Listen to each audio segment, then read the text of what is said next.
Salve, salve, amigo e amiga dos canais Sexta e Falta. Estamos de volta aqui, formação completa, né? E antes de a gente falar sobre esse tema aí que você já viu na thumb, porque a gente geralmente faz aquele suspense, mas já tá na thumb, velho. Então não adianta muita coisa. Se inscreve no canal, dá essa força, curte. Essa interação aí é sempre importante. E a gente está com um assunto aqui que a gente combinou, que, já, como eu falei, está aí na thumb, mas antes eu vou trazer aqui para os colegas um assunto que a gente ainda não falou. É surpresa para eles também. Vamos ver se eles, se eles compram a ideia, mas tem toda a relação, porque aí a gente vai falar da Conferência Oeste. Mas um assunto aqui que eu vou trazer antes, que eu queria a opinião de vocês, rápido, né? Porque a gente tem um tempo a atingir.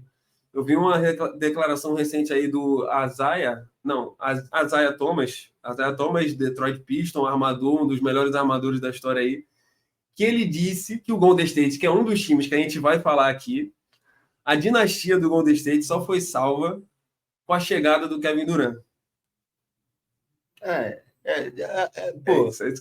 Então, eu acho que tava vindo de um momento ruim ali, né? Tipo, ganhou 73 jogos, perdeu 9. Mas... Concorda ou não concorda? Concorda ou não concorda? Raul, concorda ou não concorda? Concordo. Faz sentido o que ele falou, principalmente pelo vexame que foi a derrota na final. Exatamente. Tem todo aquele problema com o Draymond Green ser suspenso por nada do que ele fez. Todas as circunstâncias. Mas o que aconteceu foi que o time perdeu mesmo. O time perdeu até 14 jogos. O time perdeu 9 jogos na temporada regular e 14 jogos nos playoffs. Foi um negócio meio feio mesmo que aconteceu.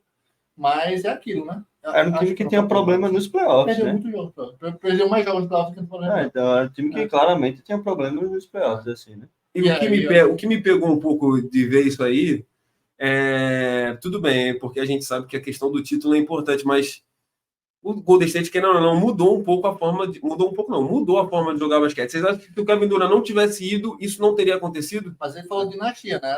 Quantos títulos ia ganhar sem o Kevin Durant? Ia ganhar mais um, mais dois? Ia conseguir ganhar? Porque aquele time do Cleveland era muito forte. Mas tem que ter a dinastia. Se não tivesse o Kevin Durant, ele não ia ganhar aquele time do Cleveland, não. Aquele time do Cleveland era muito forte, pô. Na segunda final entre os times. E todas as finais, porque na primeira os caras estavam machucados, mas em todos os anos o Cleveland era um time super apelão, super forte pra caramba. Acho que o Golden State só tinha chance mesmo com o Kevin Durant. O Golden State era um time normal, né? Vamos até começar então falando pelo Golden State, Arthur. Bota aí. O Golden State era até, começa de baixo para cima, né? O Golden State é o 10º da posição até agora. Naquela época era um time normal o Golden State. Você Curry, Thompson, Green, Barnes e Bogut. Véi, só o Curry aqui é uma superestrela. Mas o Klay Thompson ali ainda era um excelente jogador. Green, excelente jogador. Harrison Barnes, jogador médio. O Bogut já não estava no melhor momento da sua carreira. Acho que era o auge do Barnes também, né? Não, eu acho que tipo... Pelo coletivo ele se sobressaía. Mas acho que ele jogou melhor em Sacramento depois mesmo. Justo. Mas é isso que eu tô falando, era um time super normal, assim, não tinha nada demais nesse time. Agora jogou super bem, é verdade. E depois na outra temporada embalado com a vitória. Mas teria mudado o basquete igual, eu acho que teria. É isso que eu quis entrar nesse ponto. Porque a dinastia, eu entendo o que o Raul está falando, é a questão dos títulos, mas a mudança do estilo do jogo também passa por essa dinastia também, logicamente. Passa para você arrastar o campeonato. Você para pensar do outro lado. Se não tivesse arrastado o campeonato, essa dinastia e essa mudança de estilo não seria a mesma coisa, você acha? O jogo podia ter mudado, até porque o Houston trouxe uma forte também, né? Que o Houston teve até aqueles... Que era até o rival do Golden State naquela conferência. Ganhou 3 jogos até na final da conferência. Justo, é verdade. Então, tipo, o Analytics do Houston foi muito importante ali, com a Analytics de porcentagem de bola e 3, aproveitamento, dá para mudar o jogo. Mas, assim, acho que foi um conjunto. Acho que não foi o Stephen Curry nem o Golden State que mudou a NBA, não. Acho que eles foram parte importante e são símbolo máximo dessa mudança. Mas eu acho que a mudança aconteceria naturalmente. Jeito, mas eu acho que eles deixariam de ser o símbolo por não ter capitalizado dessa forma. E aí, já falando atualmente mas é isso aí, eu mantém aí um bom nome daquela época, né? Mas isso aí foi uma ideia que eu tive aqui, eu não tinha compartilhado com eles, de trazer esses assuntos assim, meio que não combinados, que a gente sempre combina, que a gente vai com a ideia, né? A gente também não tem uma base, né, para poder trazer o conteúdo para vocês, mas estimular aí a gente trazer essas ideias assim, meio no avanço, assim, meio... Até porque boas discussões se perdem. Exatamente. Então, fica aí a dica para a gente aqui, para você que está consumindo aí, fica essa questão aí. Já vem com conteúdo mascarado. Então, lógico. só para recapitular aqui rapidinho, reforçar esse pedido da inscrição e do like, mas hoje a gente vai falar dessa briga aí pelo playoff, play-in do Oeste, né? E a gente começou, como o Raul falou, de cima para baixo, porque o Golden State virou o assunto e é um dos times que você, com certeza, não quer pegar, seja no play-in, seja no playoff, que é um time que tem um nome a zelar por tudo isso que a gente acabou de falar, né? Exatamente. E vem no momento aí, meio que em alta, acho que começou a temporada. Acho que o meio da temporada, o começo foi muito bom, né? Na verdade, o Curry estava muito bem e acho que a gente chegou até a comentar, pô, o Curry jogando do jeito que tá, podia botar nós 3 lá que ia ganhar de qualquer jeito. E Tirou a gente pra merda aqui, mas beleza. Infelizmente, aí o nível dos caras é outro. E eu acho que eu seria o Draymond Green. Klay Thompson. Eu quis jogar pra ele pra saber. Ele meteu 2 bolas de 3 contra o meu time, eu não posso nem falar nada, né? Então, pelo menos a minha comparação com o CP3 pelo menos Gostei, não apelou pro Curry, mas chamou o CP3. O CP3 também tá lá, né? No Hall da Fama, certamente. Tá bom, gostei da apelação aí. Pode deixar, pai. Mas uma coisa que eu acho que desse Golden State, principalmente, é a ausência do Draymond Green, né? Naquele período lá que ele passou por aquela situação, o Golden State ficou um período bem ruim, né? De sequência de vitórias, e agora se não tá surpreendente, mas é lógico, com o Draymond Green a coisa fica bem mais fluida, né? Dentro do time. Com certeza a sequência positiva tem a ver com essa volta dele, essa regularidade dele no jogo do Golden State, né, Ron? Acho que é importante, né? Até a volta do próprio Andrew Wiggins, né? Que voltou a jogar bem, e o primeiro ponto, e o segundo ponto é que chegou a ser afastado do clube, se afastado do clube por problemas pessoais, né? Da franquia, no caso, lá no clube, por problemas pessoais, né? E dessa vez voltou logo, ainda bem. Bons pensamentos aí, boa sorte para ele, boas energias para que ele resolva tudo que tem que resolver. Parece ser um problema grave, né? E consistente. Acho que envolve o pai dele. É um familiar, Se eu não me engano, é o pai dele. Então, posso estar sendo leviano aqui, peço perdão, mas acho que é o pai dele. Então, tomara que resolva, mas pelo menos o basquetebol dele voltou a ser de alto nível no último mês. Então, acho que é mais um reforço quando a gente ganha, além do Draymond Green, que também é um grande reforço, né? E aí você tem lesões ali esporádicas. Gary Payton voltou a participar da rotação, né? Chris Paul voltou agora também. É verdade. Então, assim, eu acho que o Golden State tem tudo para embalar agora no final e beliscar essas vaguinhas finais. Tá em 10º, né? Tá em 10º. Vale ressaltar, tá em 10º. Agora tá com 30 derrotas só. A gente vai ver aí os números, não tá tão longe de ninguém. O Dallas, que é 8º, né? Tem 28.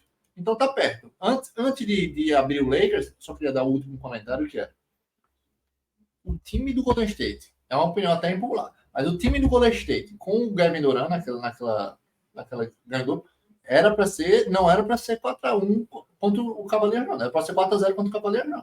O que o Cavaliers fez ali foi, eu achei meio papelão, assim, aquela final contra o Cavaliers. Inclusive, o Houston levou 7 jogos desse time. O Cavaliers parecia uma presa fácil. No primeiro ano, né, principalmente. Então, só para deixar registrado, porque na memória da gente fica parecendo que eram 2 times super discrepantes, e não é verdade. Havia uma competição, e, aliás, muitos declararam o Cavaliers como favorito no All-Star Game daquele ano, quando o LeBron consegue trazer umas trocas para trazer outros jogadores para o time. É até um fato. Acho que foi a troca do Kyrie Irving, né? Não. Foi a troca que trouxe o Rose e o Rodney Hood. Eu sei, mas aquele primeiro ano não tinha o Kyrie Irving mais, né? Tinha sim, o segundo ano que não tinha. Então, assim, é isso que eu tô O falando. segundo ano que não tinha? Eu acho que, se eu não me engano, o segundo ano não tinha o Kyrie Irving. Acho que foi no mesmo ano que o Jason foi draftado, 2017. Então, em 2016 ele jogou as finais. Isso. Foi a primeira final. Então, assim, acho que vai até lembrar aí, porque fica meio apagado, porque o Kevin Durant destruiu nas finais. E ele jogou pra caramba mesmo, mas MVP. mas era 2016 foi quando virou, pô. 2016 foi a virada. O Kyrie Irving tava.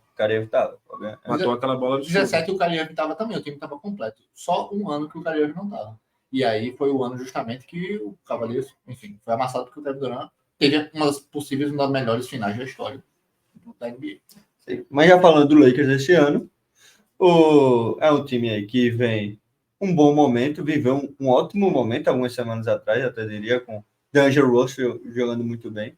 Um vídeo bem famoso aí, até hoje roda no Instagram, o LeBron, ele tá com a bola, o Russell, aí ele toca no LeBron, aí o LeBron faz Boa. uma cara de puto, assim, devolve a bola nele e fala, é você, meu amigo. E aí ele vai em cima do... Acho que agora do Sacramento, inclusive.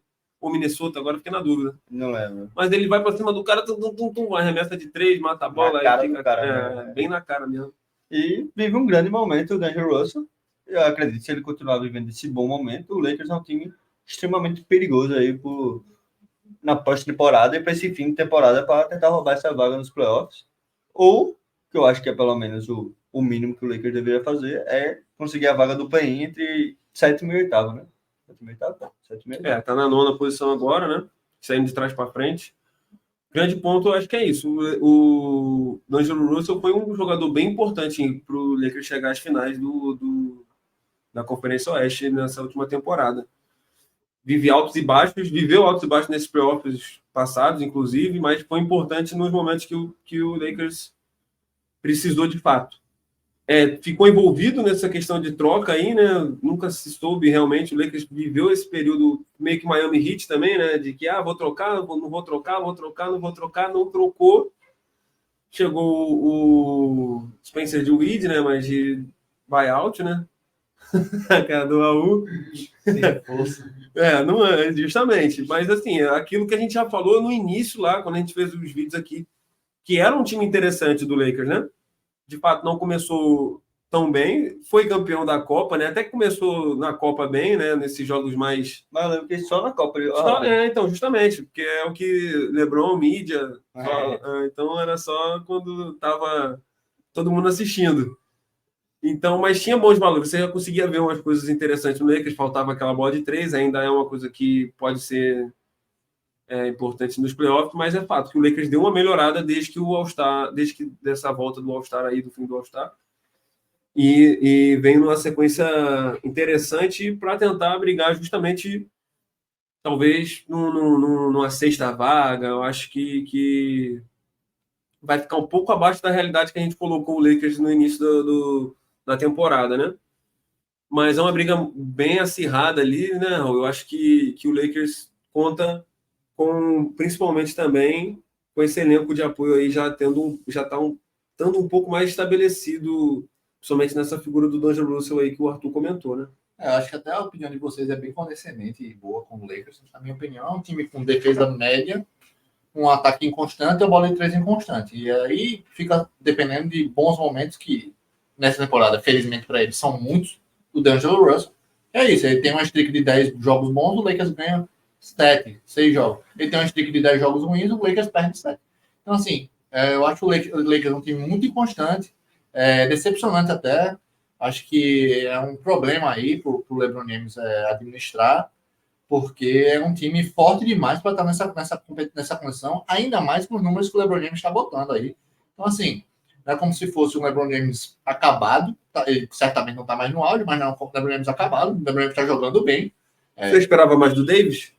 O Davis está entregando tudo. Ofensivamente? Tá tudo, em qualquer lugar. O Davis está jogando muito basquete. Assim, é inexplicável o Lakers estar nessa condição. Assim, até vergonhoso, eu acho, até considerando o elenco de apoio que o Lakers tem atualmente. Você vê os caras. O Austin Reeves não é um jogador ruim, vive uma temporada abaixo da expectativa, eu acho. Mas mesmo assim, boa média. D'Angelo Russell completamente acima da expectativa. Todo mundo esperava o pior dele. Tá entregando um bom basquete. Eu esperava 20 pontos por jogo, né? 20 pontos. É isso, cara. Não, que isso, cara. 20 pontos por jogo do D'Angelo Russell como terceira opção, acho quarta, talvez, atrás do Austin.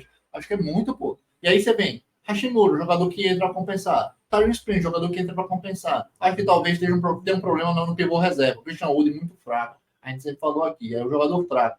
Não é jogador de rotação de playoffs. O Reis também é fraco, mas talvez quebre um galho melhor do que o Wood.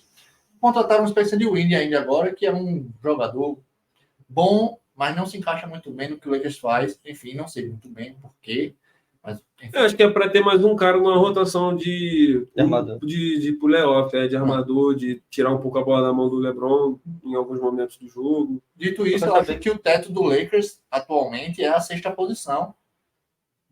A 6ª posição não, é a 7ª posição ali, onde o Sacramento está.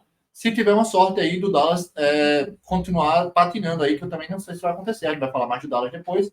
Mas eu acho que o teto é o play-in para eles, no momento, né? Então, eu acho que é isso. Eu não apostaria o Lakers no playoff direto e vai ser até bem acirrado. A gente sabe que o LeBron James em jogos importantes é um outro cara, né? Um cara que é decisivo A na Copa carreira. provou isso já. Provou Em alguns jogos. Vários jogos importantes na carreira. Eu acho que ele não perderia o play-in para um outro time meio inexperiente, né? Ou meio não tão acostumado. Né? Se fosse um outro time pau a pau com ele, tudo bem. Mas não vai ser o caso. Qualquer time que ele pegue aí, Sacramento, ou Dallas, ou Phoenix, ou Pelicans, são times com menos experiência que ele. Então, eu acho que o LeBron vai ter essa vantagem. Phoenix tem medo.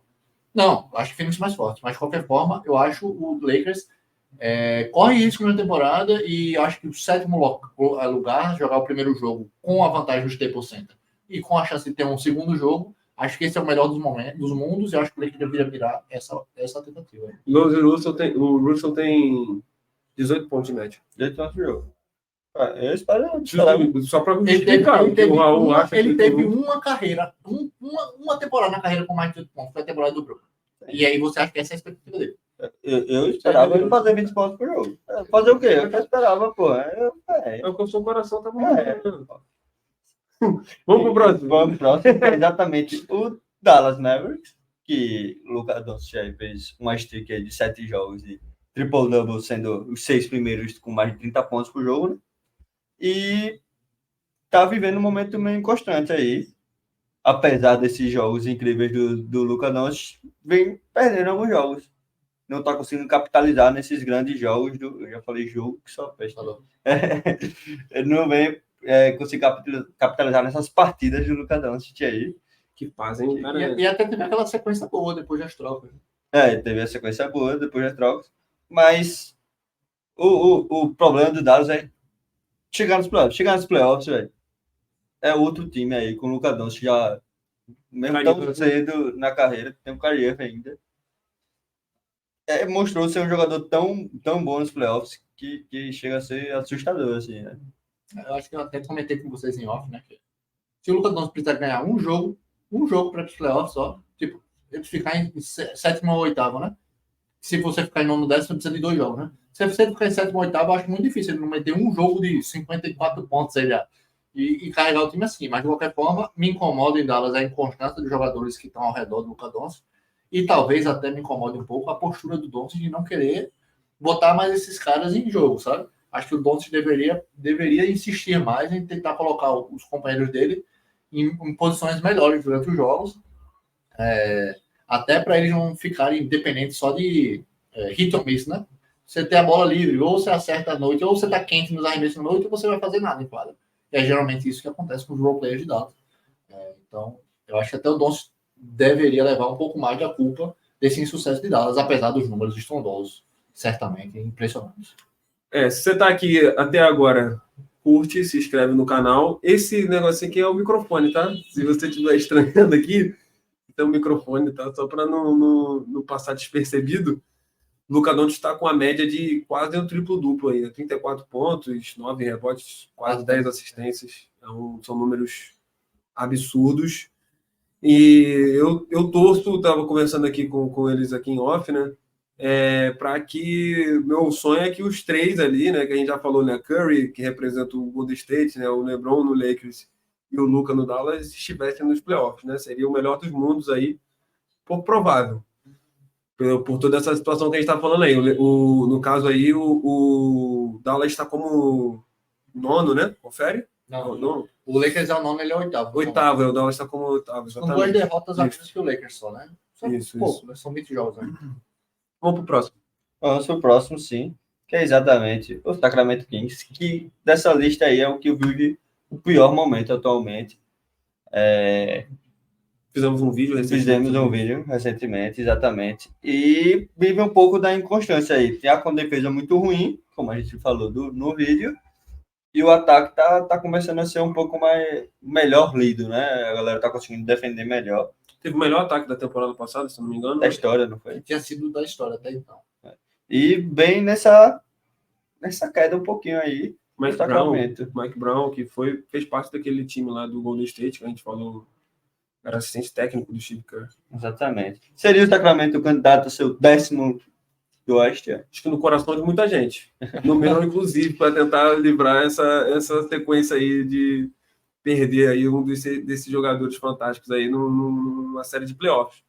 Mas o momento do Sacramento também indica um pouco isso, dessa queda. Mas eu acho que, enfim, por tudo que vem fazendo na temporada, por mais que esteja num mau momento, eu acho que o Sacramento não vai cair a esse ponto, sabe? Pode acontecer? Pode, mas eu acho que não vai ser o caso por tudo que o Sacramento já experimentou na temporada passada também, né, de ter voltado aos playoffs. Eu acho que o Sacramento pode acontecer, pode, como eu estou falando aqui, mas eu acho que eles não vão deixar chegar nesse momento por tudo que eles viveram ano passado, pela campanha histórica que eles fizeram, entendeu? Vale até lembrar que o Sacramento vivia uma temporada melhor do que esses números aí.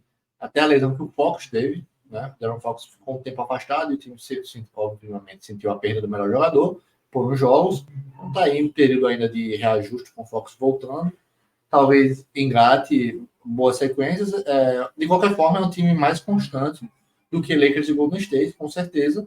E talvez assim um pouco mais regular do que o Dallas também. De qualquer forma, é um time que tem menos capital de talento, eu acho. Tem um banco de talento menor do que os outros times que a gente está citando. Então, se os outros times engatarem e entrarem com aquela mentalidade de playoffs nos últimos 20 jogos, fica muito difícil para o Sacramento superar, apesar das 3 derrotas aí que eles têm de vantagem, tanto para Golden State quanto para o Lakers, que é uma vantagem importante, assim. Sim. Ainda mais considerando que são 20 jogos só, então... Não sei se eles se enfrentam, inclusive, talvez tenham esse enfrentamento aí, Lakers e Sacramento, né? Golden State também, tudo na mesma divisão. Então a chance de se enfrentar é grande, realmente. Então, eu acho que a esperança aí é talvez o Sacramento... Acho que Sacramento, sim, é um que pode perder posições, e Dallas também, mas eu acho que Lakers e Golden State, repito aqui, acho ainda atrás desses dois times, a ver como as estrelas engatam, se esse peso das estrelas vai preponderar aí nos últimos 20 jogos. Está gravando no dia 13, esses seriam os 4 times do play-in. Isso.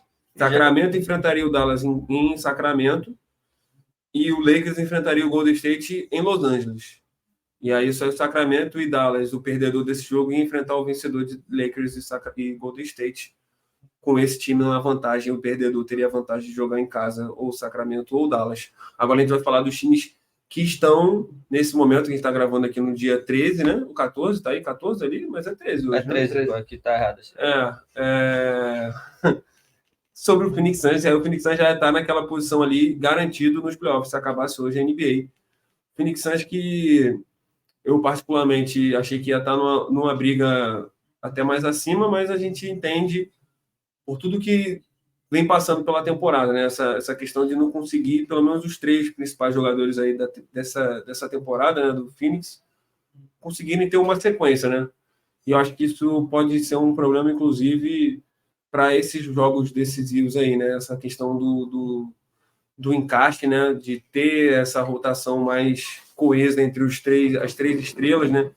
Talvez eles consigam ter os 3 no momento de playoff, só que falta rodagem entre os 3 juntos, isso pode ser uma dificuldade para os playoffs. Ou não, pode encaixar de um jeito absurdo e garantir, mas a gente sabe que o playoff é diferente. A verdade é que, mesmo assim, porque tem o Kevin Durant é um jogador absurdo, Devin Booker também tem bastante seu valor, o Phoenix ainda mesmo, diante disso tudo, ainda consegue ter uma campanha que hoje em dia está garantindo ele nos playoffs, né? Então, mostra como esse time ainda assim, mesmo com todos esses problemas, consegue... Problemas que todos os outros que a gente citou aqui estão passando, e mesmo com esses problemas, o Phoenix consegue ter uma campanha de playoff aí. Então, mostra que é um time que realmente, como eu falei lá, né, de todos, é o que eu menos gostaria de pegar sendo torcedor do Lakers, numa eventual briga aí de playoff ou play-in. Acho que até é pior do que os outros times. Enfim, acho que sofreu mais com lesões que os outros times. E o problema ainda é a opção da formação do elenco, que é com 3 estrelas, o que prejudica o resto do time, né? Os contratos que você tem a oferecer para o restante. Então, quando eles perdem uma das superestrelas, o time fica meio comprometido, né? Acho que bem mais comprometido que todos os outros. Então, a importância dos role players na NBA são muito grandes, né? Então, se você tem role players abaixo, acho que eles até fizeram uma boa troca trazendo o Royce O'Neal como jogador. Acho que o Grayson Allen está tendo uma temporada impressionante. O Nurkic está tendo uma temporada boa, não está perdendo tanto tempo com lesão. Então, se chegar saudável, esse time vai ser ruim de enfrentar. E por esse banco de talentos, mais uma vez, eu acho que é difícil ele cair para os playoffs. Acho que você vê ali a concorrência, eu acho que é um time que tem 27, junto com o Sacramento, né? Então, com o mesmo número de derrotas, tem uma vitória a mais. Nem sei o critério de empate como tal, confronto direto. Mas, de qualquer forma, é um time que vem forte para continuar brigando por ali. E dependendo da sequência, competir com esse Pelicans. Mas o Pelicans é um time bem mais encaixado, aí a gente vai até falar depois. Mas eu acho que a perspectiva do Phoenix é de subida, ainda mais com jogadores saudáveis, a menos que alguma lesão aconteça novamente. Acho que com jogadores saudáveis, como você mesmo disse, é o melhor time dessa lista aí. Acho que isso não é nenhuma dúvida, assim. É o jogador que tá com um ótimo elenco de apoio. Os caras estão jogando muito bem. Tem as 3 estrelas, que as 3, qualquer noite pode fazer 30, 40 pontos. E é um time extremamente perigoso, não é? Mas me preocupa um pouco nos playoffs, eles, que não é a pauta do vídeo, mas que o momento vai chegar e eu quero ver como eles vão se virar, tendo um elenco um pouco baixo ali, entre a armação e ala. Mas continua sendo um time extremamente perigoso, principalmente quando tem Kevin Durant, Devin Booker, Bradley Beal, caso estejam saudáveis, né? Acho que é o grande ponto de interrogação do Suns é estar saudável, né? Já passando por o último time da lista, New Orleans Pelicans, que esse aí acho que é o mais constante aí, formou um time muito coeso ali, em volta do Zion, em volta do McCollum, em volta do Brandon Ingram. O Zion não tem sofrido com polêmicas fora de quadra, nem com lesões. E o time se encaixou muito bem. Tem muitos jogadores que fazem muitas coisas. Acho que conseguiu uma variedade legal. Eu não sei o que falta para o Pelicans assim, competir experiência, talvez, um encaixe melhor. Um altíssimo nível.